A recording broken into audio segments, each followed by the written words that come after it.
Hello YouTube, today we are out collecting hardscape for the aquarium. I've had a few people ask me where I get it, how I collect it, and how I clean it. So that's what we're working on today, so stay tuned.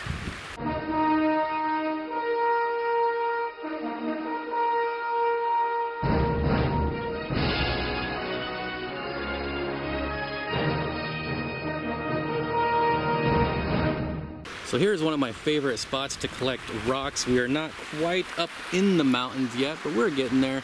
I usually stop here on the way back, that way I don't have to haul a carload of rocks all the way up and back down the mountains.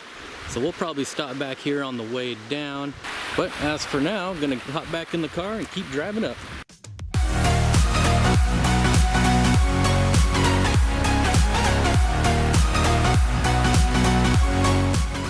Alright YouTube, so here I am out in the wild. Not really, this is a trail. But let me show you where we're going to. So you got a nice graveled trail here, but I don't know if we're gonna see it. You want to get up in these ridges here. This is where all the good stuff is. Maybe get way up there. Can't really see, it's pretty bright out. Lots of mosquitoes. That's where we're headed. See if we can find anything here. You can see there's already some wood down there that's waterlogged. I just like to look, see if I can find any salamanders, frogs, things like that. Can usually see something, but it's pretty late in the year. Alright, this might be a better view for everyone. That's where we're looking to head to, back there in this ridge. Should take about, it won't take too long. Can hear some people screaming up there. Alright, so we're just taking a quick break in the shade in this tree stump, hanging out, getting a quick drink of water. You may have noticed that I didn't bring my dog. It's a bit too late in the season to bring a dog out here. It's super hot, and all of the places that we would normally stop to get water is dried up. So very easy for her to overheat out here. Also, where we're going, there's no shade at all. It's all rock. So yeah, that would be pretty bad for a husky. So she's at home. My other fail is I normally drive my Jeep up here, but I drove my car instead because I thought it'd be fun to take the car on all the back roads, which it was. However, a lot of my hiking gear is still in my Jeep, so I forgot my hiking boots, which sucks. Now I just got a really thin pair of Nikes on that's gonna just kill my feet, and a few other odds and ends, but we should be okay. I'm gonna get back on the trail. Alright, we got one more ridge to go up and around and over, however you want to do it, and then we'll be at my favorite spot for collecting wood. Some really great pieces up here usually, so sit tight and I'll be right back. Alright, so we are at the top, and in case you haven't figured it out, I'm just kidding. I'm not going all the way up there. That's just not gonna happen. Never, ever, ever. But this is where I will be spending the rest of the day. It keeps going all the way around to the right, and over that last ridge there is where all the really good woods are. I've pretty much picked all this clean throughout the years already.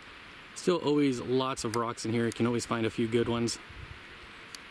Lots of bumblebees out today. So yeah, should be a great day. I'm gonna keep on moving. Get over to that last ridge where the good spot is.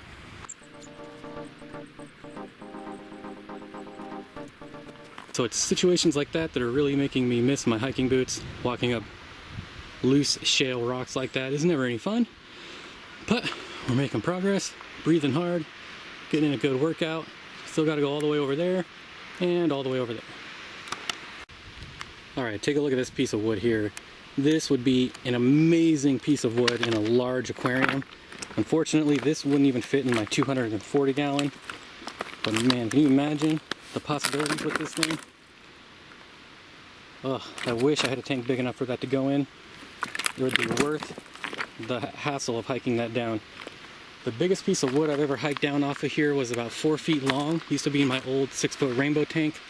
Not the one that's currently set up, but it was set up as a rainbow tank.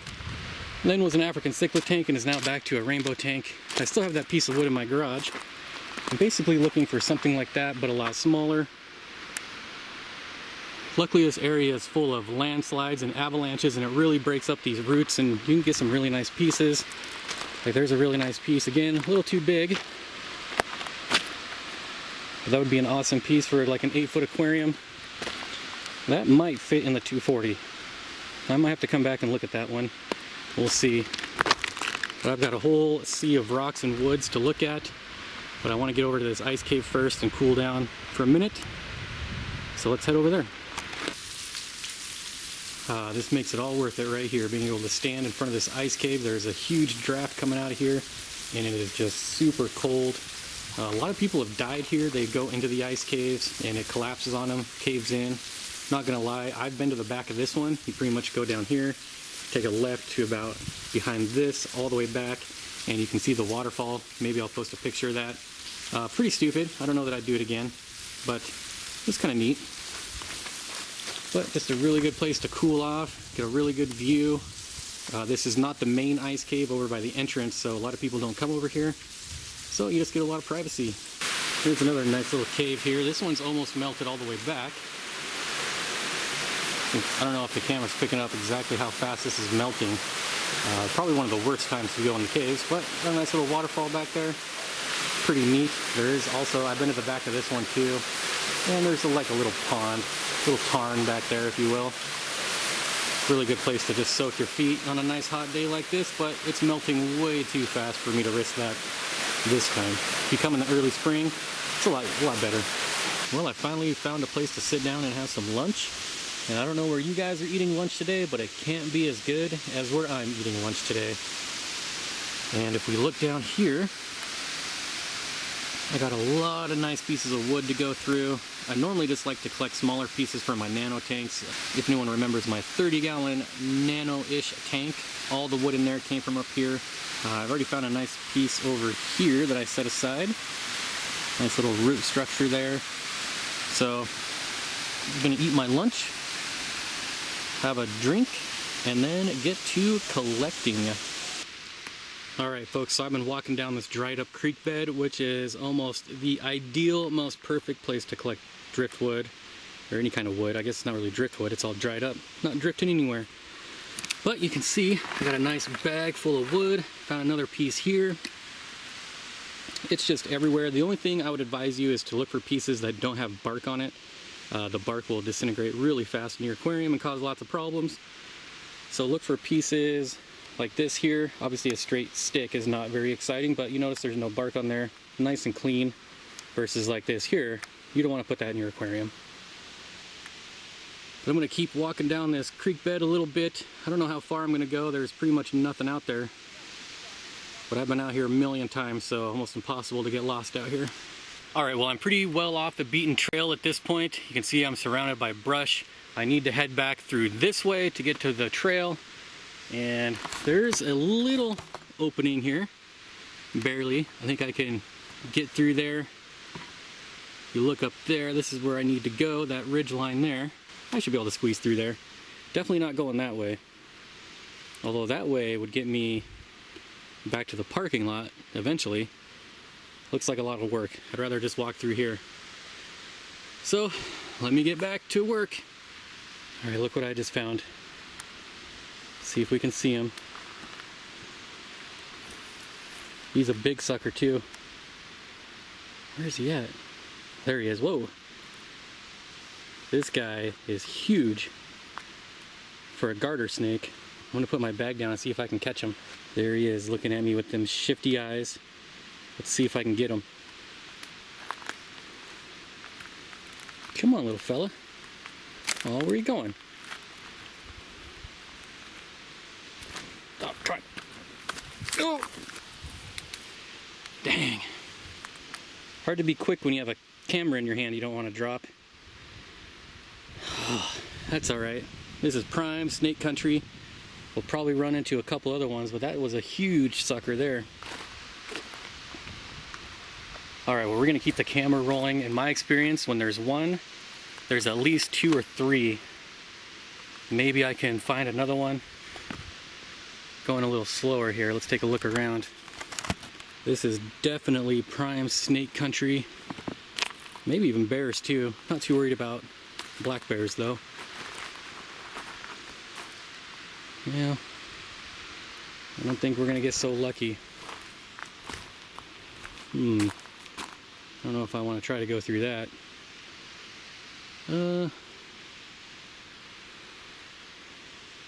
Well, I think that's my only choice. Gotta get through here somehow. Alright YouTube, so it's been a little bit since I've had the camera on. I'm actually off the mountain, driven back down the mountain. I still got a few more places to stop for rocks, but I just wanted to take a quick look at the pieces of wood I got. And here they are, just a couple of small pieces. This will be nice. Has some branches on there. Be able to tie some Java fur into that, things like that. Anubias, pretty big piece here. Well, not that big, but just a couple of different types of pieces. Another one where you can tie some moss or something to that. Like I said, I was just looking for some smaller pieces, and I know some of you thinking you just went through all that work for 5 pieces of wood. But you got to remember, pieces of wood like this, you know, it could be anywhere from $10, $15, $20 at a pet store. So, and that's not really the reason. I mean, I'm up there anyway, so I might as well be collecting things for my aquarium. And it's just a ton of fun. So I'm gonna get these packed up. We'll head down a little bit farther and gather some rocks. All right, found a nice little trail off the side of the road. Come right out here. And look, my bucket's already out here. I forgot my camera, I had to walk back. But as you can see, the river is extremely low, which means it is prime time for collecting rocks. So I'm just gonna fill up this 5-gallon bucket real quick and then head back to the car. All right, so here's something that's kind of interesting. 8, 12, 17, dual in 2 weeks. Picture 2 people there, but then you look down, and what do you see? A brass casing. I don't know what kind of dueling is going on here. It hasn't been 2 weeks yet, but I have a feeling I want to fill this up quick and get out of here. Hello YouTube, so as you can see, I'm back home, all cleaned up, and what everyone is waiting for is how do I clean the aquascaping materials that I collect. So let's take a look. Alright, here's my bag of wood, and honestly, I don't do anything. I got a tub of water here, and I just put it in there. That's it. I don't boil it, I don't scrub it. Yep, you can hate me, call me names. Is that it? Oh, one more down here. But let's be honest, it's going to take a long time for this stuff to get waterlogged, so I'm not too worried about it. You can see I have my water change hose everywhere. But that's it. I got to get my bucket of rocks. They'll go in here too. I have one little sponge going over there. There's probably maybe 6 guppy fry in here that made it over here on accident. But other than that, this is all I use this tank for, tub, is to waterlog my wood. Alright, here's my bucket of rocks. Luckily I made it out in time before anyone started dueling and shooting, so that was good. And I just do the same thing here. In they go. Now a lot of people might think I'm crazy, and that's okay, because maybe I am a little crazy. However, I'm not too worried about collecting hardscape when I'm that high up. There's no contaminants up there, no one spraying weed killer, things like that. Yeah, there might be, you know, some natural stuff up there that's maybe not the nicest stuff, but I have never had a problem. And this is just for the tub here. When I take them out of here, when I'm ready to use them, I do kind of clean them off with hydrogen peroxide because they are dirty. I mean, there's dirt all over these things. So when I do clean them, I do use hydrogen peroxide. You can see the water already starting to cloud up there. Hey, what are you doing out of there? Honestly, I'm more worried about the duckweed than I am of anything that's going to come in on this wood or rock. Alright YouTube, there you have it. That is a typical day of me going up and spending some time with Mother Nature, bringing home some of her gifts, and how I clean them, or don't clean them, however you look at it. But almost all the rocks in my fish room and all the pieces of wood, minus just a few, come from that exact location. So I've always had good luck there. I'm not too worried about it. Thanks for watching. I hope you enjoyed it. I know this was kind of a different style of video, not a lot of aquarium stuff going on in it, but it was a lot of fun. I hope you had fun, and I'll see everyone next time.